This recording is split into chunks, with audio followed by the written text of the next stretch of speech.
you don't call yourself an expert, but you've been in the trucking industry for how long? Since '96. So, yeah, wow. You know, so yeah, like 13 years. Yeah. Well, here's the thing. I think this thing is going to be the big story that's going to break open in 2010. I mean, it's already happening with what happened with Aero Trucking. You and I were talking earlier about it. And just to let you know, man, I must have had the swine flu because Wednesday I was knocked on my butt and I spent about 20 minutes at the family party and I had to go home. I was hacking up a lung, and I've basically been out of it this whole weekend, even though we were on vacation. I've been in bed and I haven't been able to function. I think I actually had swine flu. So, I didn't even want to do a video, but this thing is really hitting me hard, and you and I can't get together tomorrow. We were actually going to plan on going out to Ontario, which is a big hub of the intermodal, trucking industry here in Southern California, and you were going to point out some things. But I really feel the story needs to be told. So, I mean, this is pretty bad stuff that's happening in the trucking industry, and you're on the ground floor. So, first of all, give me your commentary on Aero Trucking. That's not a normal thing. When a company goes bankrupt, they leave their drivers stranded. They can't get home. Their fuel cards don't work. That's not normal modus operandi, is it? No, definitely not. I mean, any company that I've ever known, I mean, if they were in bad shape, ready to go under, I mean, you would see the signs. The only thing I can surmise is, it's just basically corruption at the top level of the company. They must have known they were losing money and decided they weren't going, that they were going to keep it hush-hush from everybody on the lower levels. But it's just not cool what they did to the drivers and the, lower-level dispatchers and people like that. Or they were surprised by the lack of volume during this Christmas season, and they just, inadvertently had to shut down like that. Yeah, I mean, I've seen it. I've been seeing it build up for the last few years. The bottom line, and this is just my opinion, is that the freight is not as plentiful as it was before the housing bubble burst, and then last year you had the stimulus bill, and now you got the slowdown of the dollar and the possible hyperinflation looming, and what it equates to is just companies are holding back on purchasing of product, on ordering of product, and not as much product is being shipped. And so there's basically more companies chasing fewer goods, and so the smaller companies are starting to bite the dust. And I saw it when, like I said, I've seen quite a few companies over the last 2 years fall by the wayside, and just Aero's just another one.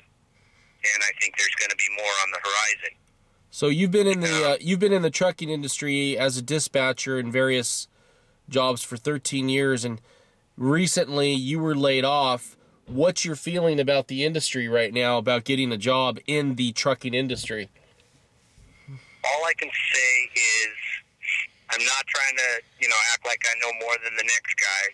I'm just giving my 2 cents because I've been in the industry. But I went and talked to my old boss at the company that I used to work for, and we chatted for a while, and I asked him if I could get my old job back, and I'm pretty sure he wanted to bring me back in, but quite frankly, he told me that they were getting ready to let a whole bunch of people go, and it's one of the bigger companies, one of the bigger trucking companies based out of Arizona. I'm not going to say who it is. I got you. It's just, my thought is, from talking to you and researching this, it's a matter of time before one of the big trucking companies go bankrupt in 2010. That's what's motivating me to do this video. I don't want to do this video. I'm sick. It's because I think there is imminent collapse in the trucking industry right now. I mean, it's happening totally different than I thought it would. I thought we were going to have peak oil, hyperinflation, gas was going to get prohibitive, and then we were going to see a shutdown in the trucking industry. What seems to be happening, it's kind of in reverse. Just a huge slowdown, crash in inventory orders, and it's like reverberations throughout the economy. Well, it just goes back to supply and demand, and people are starting to hold back on their purchasing. And I mean, really, these last few weeks I haven't seen it. I'm seeing everybody in the stores buying like crazy, but we all know that's going to come to a ceasing halt here right away. I'll tell you what I've seen just on the way over here, right outside. I saw a guy that I've never seen before living on the street. This guy looked like he was fresh out of his apartment with all his luggage and stuff. I mean, in Southern California, people are hitting the streets. I think people are broke. I think they've overextended themselves for Christmas, and I think in the next couple of weeks, we're going to see the shit hit the fan. Seriously. Yeah, well, I don't know, but everything that, all the research I've done points in that direction. And maybe we have more time, maybe we don't, but Aero Trucking, I believe, is just the first in a series of dominoes. That's just, like I said, that's just my opinion. Quite frankly, it's just sad the way they left those drivers out to dry like that. On the road, It's terrible. No way to get home. I mean, I'm sure they all found a way to get home, but it's just not cool what they did. Especially on Christmas. I was trying to explain that to my wife, earlier on today. It's like, honey, you're going to have to get used to the idea of you're going to go to some of these stores and there's going to be empty shelves. I mean, you seriously have to get that in your mind that this is hitting America. This is not like some game. I mean, we're like giving people a heads up on what's going to happen in 2010. It's going to be horrible. Yeah, I would tend to agree. Okay. And I'm not an expert, but I would tend to agree. And well, you work for one of the you used to work for one of the largest trucking industry trucking companies. You're going to have, even though you're not an expert, you're in the business, man. You got a feel for what's going on, and what you basically told me is you're seeing things and feeling things I'll just put it to you like this. Sorry to interrupt. I'll just put it to you like this. For the last 2 years, I've been in operations, and I've seen the availability of freight just dwindle to where you have a lot of drivers, company drivers, in these big companies now, just sitting around waiting for loads days at a time. And 5 years ago, you couldn't keep a driver rolling fast enough. I mean, there was just freight everywhere. Drivers were never sitting, and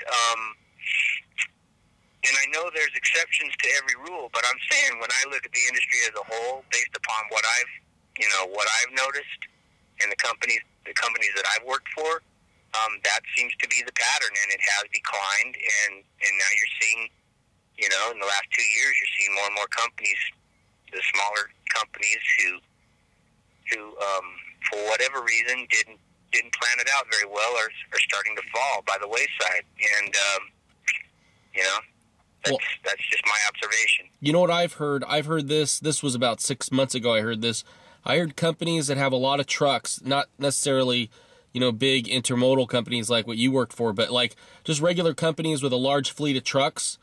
They're now, instead of fixing their trucks, they're just running them into the ground, and then they're placing them on the lot, and then they're running the other trucks just because, to save costs. It's like, that was a sign 6 months ago that things are getting really bad when companies aren't even fixing up their fleet. They're just running them into the ground, and when there's a problem, they just take one that isn't in use. I don't know if you saw anything like that, but was there anything before you got laid off that you saw that was just kind of like, okay, I haven't seen this before. This is really weird stuff? Yeah, to be honest with you, I'm really not 100% in the know of how that works. It would make sense, But like I said, I've worked for the larger companies. The one that I used to work for a few years ago, pretty much had a pretty good maintenance record. But I can see how a company as small as Aero would have not been able to, keep their operating costs to the level that they would have wanted. So they probably would have had to kind of forego maintenance and let a lot of their trucks sit. And that alone, not just that, but, for other reasons as well. Ultimately, it comes back to, in my opinion, just the availability of freight and retailers and businesses not generating the orders that they did a few years back. And that's what drives the trucking industry. It's just retail, on the ground, big box retailers. That's it. Pretty much. Okay. You got some smaller specialty outfits, and actually Aero was, to my knowledge, was a smaller specialty type outfit, but they probably had accounts with some of the larger retailers as well. So, it all depends. I'm guessing that these larger companies, if they have their accounts spread out better, like don't put all your eggs in one basket, those are the ones that are going to survive. And like I said, I'm no expert, but it all comes back to planning, foreseeing what's coming in the future, and the whole prospect of hyperinflation, the whole prospect of what are the types of products that are going to keep the industry, keep certain companies in business. Obviously, your disposable goods, your toilet paper and things that people need on a daily basis. If you can keep accounts with companies that make things like that, you're going to do better business. So I don't know what type of a setup that Aero had. I know they had a large flatbed operation, so that might be part of it right there, because I don't think flatbed is doing all that well nationwide. Anyway, that's just my opinion. Okay, well, hey, I appreciate it, and even though you don't think you're an expert, I appreciate your insight, and I think this is a developing story that is going to, it's going to be on the minds of a lot of Americans, and that's the only reason why I'm doing this video, in the middle of the night here. So I appreciate you coming on. The saddest part of all is a lot of Americans now, for the last few years, have had to resort to being truck drivers for their jobs, and